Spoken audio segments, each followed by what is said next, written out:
en este momento coordinadora de la Unidad de Apoyo a la Participación Social del Mercosur, y podría definirme como militante de la integración latinoamericana desde hace más de 2 décadas. Por eso digo coyunturalmente coordinadora de la Unidad de Apoyo a la Participación Social del Mercosur. Le voy a contar un poquito sobre este órgano del Mercosur, porque también me da pie para poder hablar un poco de la integración también, ¿no? La Unidad de Apoyo a la Integración, a la Participación Social del Mercosur es creada en diciembre de 2010. Es una iniciativa de la última presidencia del gobierno de Lula.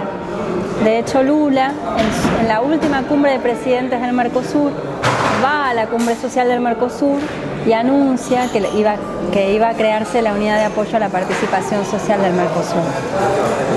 Y en algún sentido, la UPS es una especie de mojón más en un camino de ampliación de los espacios de participación y representación política que inicia el Mercosur a partir de 2003-2004 con la llegada de los gobiernos populares.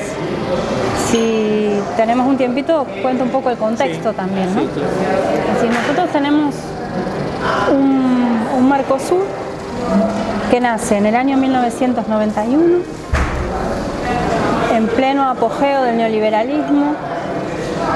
Entonces, en aquel momento tenemos un proceso de integración que yo suelo definir como una especie de cerrojo jurídico institucional regional de las reformas estructurales que se estaban llevando adelante en los países de América Latina y el Caribe, en aquel entonces en los estados después parte de Mercosur, en el marco del consenso de Washington. ¿Qué quiere decir esto? Es decir, los gobiernos de derecha neoliberales de aquella etapa utilizaron mucho los mecanismos jurídicos regionales e internacionales para ser irreversibles, es una palabra nuestra, pero que también como política utilizaron ellos en aquella época para hacer irreversibles las reformas que se estaban llevando a cabo en aquel momento. Un ejemplo de ello son los tratados bilaterales de inversión, que todavía hoy siguen costando a nuestros pueblos y a nuestros países juicios en el CIADI o en organismos internacionales, es decir, defender aquellas políticas que ellos llevaron adelante para fortalecer a las empresas transnacionales y al mercado en lugar de a nuestro pueblo, bueno, anclarlos jurídicamente en un ámbito internacional o regional para que luego, con un cambio de gobierno, un cambio político, fuera mucho más difícil volver atrás, ¿no? Entonces, lo que yo planteo es que el Mercosur en sus orígenes es de alguna manera lo que suelo llamar cerrojo jurídico institucional de las reformas estructurales que los países llevaron adelante durante la década del 90. Entonces, ¿qué quiere decir esto? Acuerdos internacionales,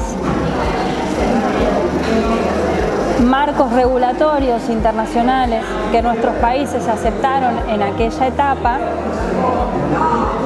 que de alguna manera hacen mucho más difícil modificar las políticas que ellos implementaron. Y en este sentido yo siempre doy como ejemplo los acuerdos bilaterales de inversión que nuestros países firmaron en aquella etapa y que en muchos casos siguen condicionando nuestras políticas de desarrollo.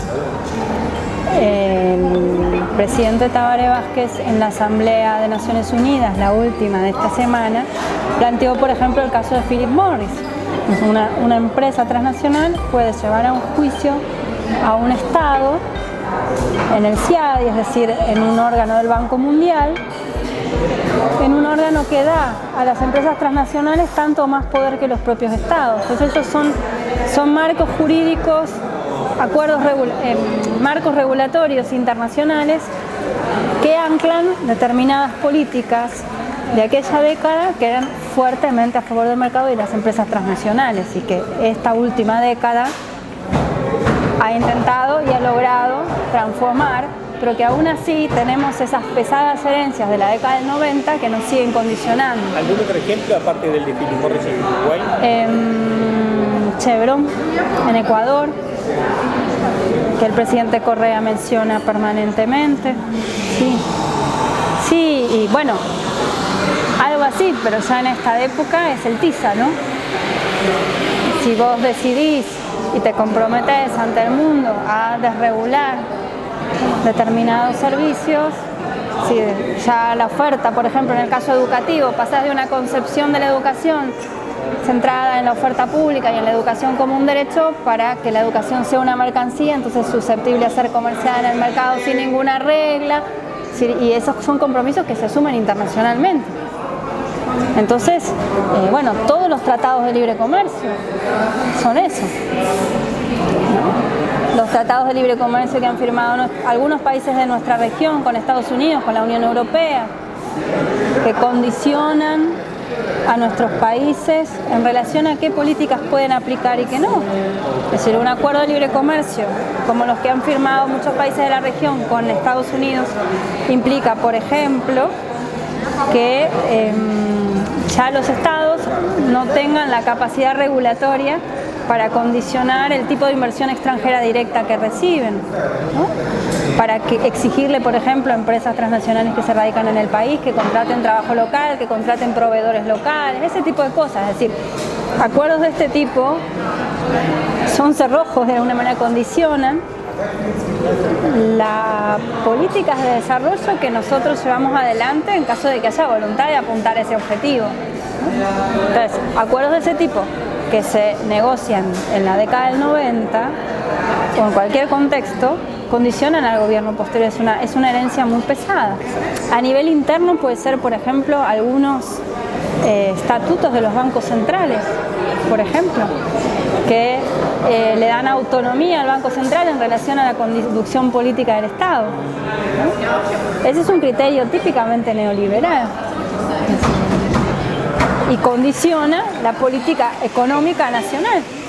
Si se cambia esa regulación, si se cambia en este caso la carta orgánica de un banco central, como ha sucedido en Argentina, bueno, le da más margen al gobierno, al Estado, de tener poder regulatorio para orientar la economía en un sentido que en este caso sería el que se desea orientar, que es de redistribución de la riqueza, inclusión, etcétera, etcétera, ¿no? Correcto. Entonces, también qué participación social. Sí, porque nos fuimos un poquito. No, entonces, pero el contexto, porque yo te decía, el Mercosur fue esto. Ahora voy a la participación. Pero, ¿por qué lo planteo? Porque el Mercosur nació en un contexto de gobiernos neoliberales, de retiro del Estado, de reformas estructurales. A partir de 2003-2004, nosotros tenemos en los estados parte de Mercosur la llegada de gobiernos populares. Lula en Brasil y Kirchner en Argentina, en esa primera instancia, ¿no? El cambio se inicia con profundidad con la llegada de Chávez en el 99 a Venezuela, pero Venezuela no formaba parte del Mercosur, entonces en el caso de Mercosur el cambio de época comienza a darse a partir del año 2003. Y es esa etapa del Mercosur la que empieza a prever formas diferentes, prácticas, mecanismos, instituciones, metodologías de participación social. Porque lo que yo quería plantear en esto es que la participación social no es interpelada ni requerida por cualquier tipo de integración. Si vos tenés una integración de mercado, como la que tuvo el Mercosur hasta el año 2003, esa integración no crea espacios de participación, justamente porque es una integración excluyente, ¿no? Entonces, una integración que da protagonismo a las organizaciones y movimientos sociales y a la ciudadanía en general, es una integración, en mi opinión, con vocación emancipatoria, con objetivos de inclusión, tanto desde las políticas públicas como desde la propia construcción de esas políticas públicas. Entonces, la participación social como tal en el Mercosur aparece en 2003-2004 y eso no es casual, ¿no? Entonces, hay un vínculo entre participación popular y proyecto de integración.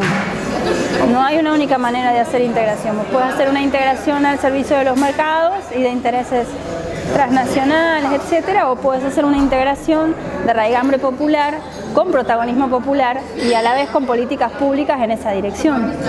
Entonces, la participación aparece ahí. Y aparece también en un contexto donde los cambios que se dan en el Mercosur son mucho más amplios que el mero hecho de que aparezca un mecanismo de participación social, ¿no?